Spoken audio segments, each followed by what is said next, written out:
اعوذ باللہ من الشیطان الرجیم، بسم اللہ الرحمن الرحیم۔ سیرت النبی صلی اللہ علیہ وسلم کا ذکر ہے۔ درود شریف پڑھ لیجیے۔ اللہم صلی علی محمد وعلی آل محمد کما صلیت علی ابراہیم وعلی آل ابراہیم انک حمید مجید۔ اللہم بارک علی محمد وعلی آل محمد کما بارکت علی ابراہیم وعلی آل ابراہیم انک حمید مجید۔ حضور صلی اللہ علیہ وسلم کی طبیعت جو ہے میں کوئی سدھار نہیں ہو رہا ہے۔ آپ کی حالت جو ہے، آپ بیمار ہیں اور حضرت عائشہ رضی اللہ عنہا کے حجرے میں ہیں۔ اب اس کے آگے کا ذکر ہے۔ پیارے نبی صلی اللہ علیہ وسلم کی حالت گرتی گئی، حرارت کبھی گھٹ جاتی کبھی بڑھ جاتی، یعنی بخار۔ جب تک پیروں میں دم رہا، چلنے پھرنے کی طاقت رہی، آپ صلی اللہ علیہ وسلم مسجد جاتے رہے، مسلمانوں کی امامت کرتے رہے۔ سب سے آخری نماز جو پڑھائی مغرب کی نماز تھی۔ عشاء کا وقت ہوا، پوچھا نماز ہو چکی؟ جانثاروں نے عرض کیا حضور صلی اللہ علیہ وسلم کا انتظار ہے۔ آپ صلی اللہ علیہ وسلم نے لگن میں پانی بھروایا، غسل کیا، اٹھنا چاہا تو بے ہوش ہو گئے۔ کچھ دیر کے بعد ہوش آیا، پوچھا نماز ہو چکی؟ جانثاروں نے عرض کیا حضور صلی اللہ علیہ وسلم کا انتظار ہے۔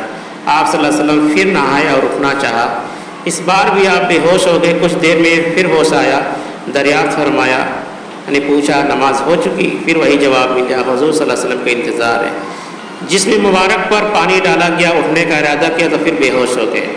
اس بار ہوش آیا تو فرمایا ابو بکر رضی اللہ عنہ سے کہو وہ نماز پڑھائیں۔ حضرت عائشہ رضی اللہ کے رسول، ان کی آواز بہت دھیمی ہے، قرآن پڑھتے ہیں تو روتے ہیں، لوگ ان کی آواز سن نہیں سکتے۔ یہ بات جو حضرت عائشہ رضی اللہ نے کہی۔ پیارے نبی صلی اللہ علیہ وسلم ابو بکر سے کہو نماز پڑھائیں۔ آپ نے زور دے کر کہا کہ ان سے کہو کہ نماز پڑھائیں۔ حضرت عائشہ رضی اللہ نے دوبارہ وہی بات عرض کی۔ پیارے نبی صلی اللہ علیہ وسلم تکلیف سے بے چین تھے، پھر بھی غصے سے آواز کافی بلند ہوگی۔ فرمایا کہو ابو بکر سے وہی نماز پڑھائیں گے۔ حضرت ابو بکر رضی اللہ نے حکم کی تعمیل کی، پھر آخر تک وہی نماز پڑھاتے رہے۔ کل 17 نمازیں تھیں جو حضرت ابو بکر رضی اللہ نے آپ کی زندگی میں پڑھائی۔ وفات سے 4 دن پہلے کچھ سکون ہوا، فجر کا وقت تھا۔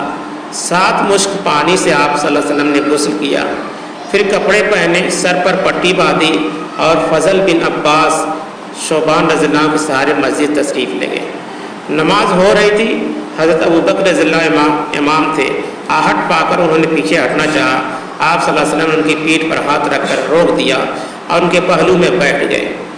نماز کے بعد آپ صلی اللہ علیہ وسلم نے چھوٹی سی تقریر کی۔ فرمایا مسلمانوں، مجھے پتہ چلا ہے تم اپنے نبی کی موت سے گھبرا رہے ہو۔ آخر ایسا کیوں؟ مجھ سے پہلے جتنے نبی آئے سب کو موت آئی ہے، آخر میں بھی تو انہی جیسا ایک نبی ہوں۔ سن لو، جن لوگوں نے پہلے ہجرت کی ہے ان کے ساتھ ہمیشہ نیک سلوک کرنا، یعنی ہدایت دیا آپ نے کہ جو لوگوں نے ہجرت کی ان کے ساتھ ہمیشہ نیک سلوک کرنا۔ مہاجرین بھی آپس میں ایک دوسرے کے ساتھ نیک سلوک کریں۔ ہاں، انصار کے ساتھ ہمیشہ اچھا برتاؤ کرنا، یعنی مدینہ والوں کے ساتھ جو انصار بھلائی کریں ان کے ساتھ بھلائی کرنا، جو خطا کریں ان سے درگزر کرنا۔ آپ صلی اللہ علیہ وسلم نے فرمایا عام مسلمان بڑھتے جائیں گے مگر انصار اسی طرح کم ہو کر رہ جائیں گے جیسے کھانے میں نمک۔ مسلمان وہ اپنا کام کر چکے، اب تم کو اپنا کام کرنا ہے۔ وہ میرے جسم میں بمنزلہ معدہ کے ہیں، میرے بعد جو مسلمانوں کا خلیفہ ہو میں اس سے وصیت کرتا ہوں کہ ساتھ نیک سلوک کریں، یعنی مدینہ والے کے ساتھ۔ پھر آپ صلی اللہ علیہ وسلم فرمایا مسلمانوں، میں نے وہی چیز حلال کی ہے جو خدا نے حلال کی ہے، وہی چیز حرام کی ہے جو خدا نے حرام کی ہے۔ مسلمانوں، کسی کو میں نے مارا ہو تو یہ پیٹھ حاضر ہے، مجھے وہ مار لے۔ کسی کو میں نے کچھ کہا ہے تو وہ بھی آج مجھے کہہ لے، کسی کا میں نے کچھ لیا ہے تو وہ مجھ سے لے لے۔ ایک صحابی کھڑے ہوئے، عرض کیا اللہ کے رسول صلی اللہ علیہ وسلم آپ کے پاس میرے 3 درہم ہیں۔ آپ صلی اللہ علیہ وسلم نے انہیں 3 درہم ادا کیے، پھر فرمایا اے رسول خدا کی بیٹی فاطمہ رضی اللہ عنہا، اے رسول خدا کی پھوپھی صوفیہ، خدا کے ہاں کے لیے کچھ کر لو، میں تمہیں خدا سے نہیں بچا سکتا، میں تمہیں خدا سے نہیں بچا سکتا۔ یعنی جبکہ وہ لوگ جنتی تھے، پھر بھی اللہ کے رسول کیا کہہ رہے ہیں کہ میں خدا کے یہاں بچا نہیں سکتا، اور یہاں لوگ گمان پالے ہوئے ہیں نماز بھی نہیں پڑھتے ہیں اور کہتے ہیں کہ ہماری بخشائش اللہ کے رسول صلی اللہ علیہ وسلم کروا دیں. یہ کیسے ممکن ہے؟ یہ ہو ہی نہیں سکتا. تو بہت افسوس کی بات ہے مسلمانوں کے اندر یہ بات. پیارے نبی صلی اللہ علیہ وسلم کے پاس 9 اشرفیاں تھیں. کتنی تھیں؟ 9 اشرفیاں تھیں. بیمار ہوئے تو اندیشہ ہوا کہیں ایسا نہ ہو موت آ جائے اور اپنے ہی پاس رکھی رہ جائیں. حکم دیا کہ انہیں غریبوں کو دے دیا جائے، لیکن سب لوگ تو تیمارداری میں مصروف تھے، کسی کو آپ صلی اللہ علیہ وسلم کا حکم یاد نہ رہا. وفات سے ایک دن پہلے آپ صلی اللہ علیہ وسلم کو پھر خیال آیا. پوچھا وہ اشرفیاں کیا ہوئی؟ حضرت عائشہ رضی اللہ عنہ نے عرض کیا اللہ کے رسول وہ ابھی بھی گھر ہی میں ہیں. آپ صلی اللہ علیہ وسلم نے وہ اشرفیاں طلب کی یعنی منگائیں. حضرت عائشہ رضی اللہ عنہ نے فوراً حاضر کر دی. اشرفیوں کو آپ صلی اللہ علیہ وسلم نے تھیلی پر رکھا اور فرمایا اگر محمد صلی اللہ علیہ وسلم کو موت آ گئی اور یہ اس کے پاس ہی رہ گئی تو اپنے رب کو کیا جواب دے گا؟ پھر آپ صلی اللہ علیہ وسلم نے ان کو چند غریب مسلمانوں میں تقسیم کر دیا. تکلیف بہت بڑھ گئی. بخار اتنا تیز ہوا کہ پورا جسم جلنے لگا. چہیتی بیٹی حضرت فاطمہ رضی اللہ عنہ روز باپ کی خدمت میں حاضر ہوتی. آپ صلی اللہ علیہ وسلم انہیں دیکھ کر شفقت سے کھڑے ہو جاتے یعنی پیار محبت سے انہیں پیار کرتے اور اپنے پاس بیٹھا لیتے. آج بلا کی بے چینی تھی، کمزوری بھی بے انتہا تھی. حضرت فاطمہ رضی اللہ عنہ تو اٹھ کر پیار نہ کر سکے. وہ پاس آئیں، خود انہوں نے آپ صلی اللہ علیہ وسلم کو بوسہ دیا. پہلو بھی بیٹھ گئی یعنی بغل میں. بخار اتنا تیز تھا کہ بار بار بے ہوش ہو جاتے. پاس ہی ایک برتن میں ٹھنڈا پانی تھا، آپ اس میں ہاتھ ڈال لیتے پھر چہرے پر مل لیتے. بے چینی کی بلا کی تھی، بے چینی بلا کی تھی. عین اسی وقت مبارک ہونٹ ہلے اور کانوں پہ الفاظ سنے. کیا کہا آپ نے؟ بہت اہم آیت ہے، بات ہے یہ. یہود اور نصارہ پر خدا کی لعنت ہو، یعنی یہود اور نصارہ یعنی عیسائیوں پر انگریزوں پر خدا کی لعنت ہو. وہ اپنے پیغمبروں کی قبروں پر سجدے کرنے لگے، اپنے پیغمبروں کے قبروں پر سجدے کرنے لگے.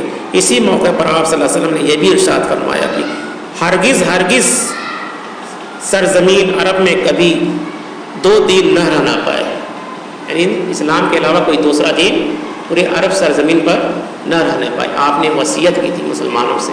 اور آج کیا حال ہے؟ آج افسوسناک حال ہے. ٹھیک 2 دن نہیں رہے گا. دوشنبہ کی رات ہوئی یعنی سوموار کی.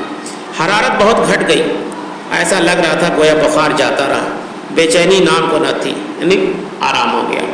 طبیعت کو بالکل سکون تھا. جس نے دیکھا سمجھا آپ صلی اللہ علیہ وسلم اچھے ہو گئے. اداس چہرے پھر چمک اٹھے، مرجھائے ہوئے دل پھر لہلا اٹھے. حجرے مبارک مسجد سے ملا ہوا تھا، یعنی آپ جس گھر میں رہتے تھے مسجد نبوی سے ملا ہوا تھا. صبح ہوئی تو پردہ اٹھا کر دیکھا مخلص ساتھی فجر کی نماز میں مصروف تھے. آپ صلی اللہ علیہ وسلم وہی کھڑکی تھی، آپ دیکھ لیتے تھے مسجد نبوی میں. دیکھ کر آپ صلی اللہ علیہ وسلم مسکرا دیے. اللہ کی زمین پر آخر وہ گروہ پیدا ہو گیا جو آپ کی تعلیم کا نمونہ بن کر اللہ کی یاد میں مصروف ہے.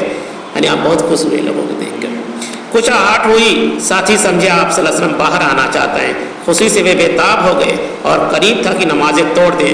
حضرت ابو بکر رضی اللہ عنہ امام تھے، چاہا پیچھے ہٹ جائیں لیکن آپ نے اشارے سے روک دیا.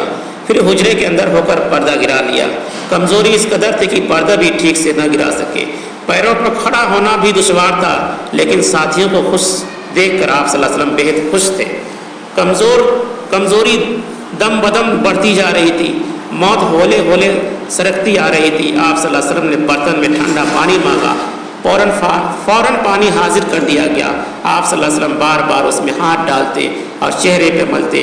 چادر کبھی منہ پر ڈالتے کبھی ہٹا دیتے. لگاتار زبان مبارک سے الفاظ ادا ہو رہے تھے. اللہم اعنی علی تحمل سکرات الموت.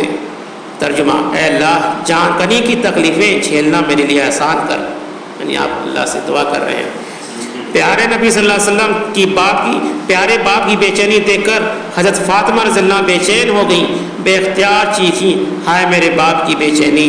آپ صلی اللہ علیہ وسلم نے فرمایا آج کے بعد پھر کبھی تمہارا باپ بے چین نہ ہوگا.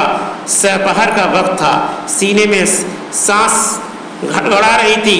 اتنے میں مبارک ہونٹ ہلے اور کانوں میں آواز آئی نماز اور غلاموں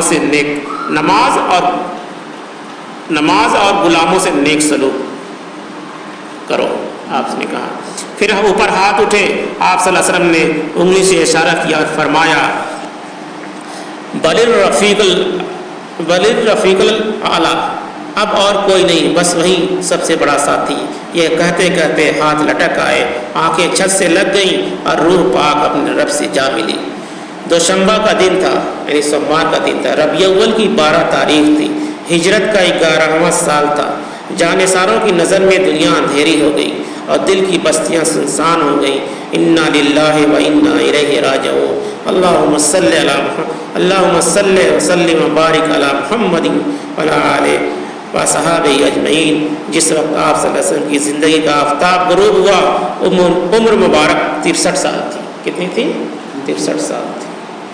آپ صلی اللہ علیہ وسلم نے آخری وقت میں بھی مسلمانوں کو کتنی اہم نصیحت کی، اس پہ غور و فکر کرنا چاہیے، اور خاص طور سے حکمرانوں کو، عرب کے لوگوں کو، کہ اس زمین پہ جو ہے اللہ کے دین کے علاوہ کوئی دوسرا دین نہیں ہونا چاہیے تھا۔ مگر آج مسلمان تو وہی ہم کہتے ہیں کہ جو یہ ہمارے اوپر مصیبتیں پریشانیاں آئی ہیں اس وقت، وہ ہمارے اپنے اعمال کی کمائی ہے۔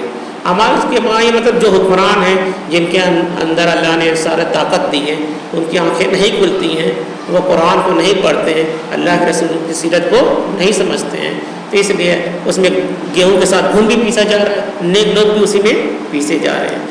تو یہ حضور صلی اللہ علیہ وسلم کی مختصر سی سیرت تھی، اور انشاءاللہ اس کے آگے کا واقعہ کل بیان ہوگا۔ اللہ تعالیٰ سے دعا ہے کہ حضور صلی اللہ علیہ وسلم نے جو نصیحت کی، ہم لوگ اس پر چلنے کی طاقت عطا فرمائے، آمین۔ سبحان اللہ وبحمدہ، سبحانک اللہ وبحمدک، نشہد ان لا الہ الا اللہ ونستغفرک ونتوب الیک۔ سبحان ربک رب العزۃ عما یصفون وسلام علی المرسلین والحمد للہ رب العالمین۔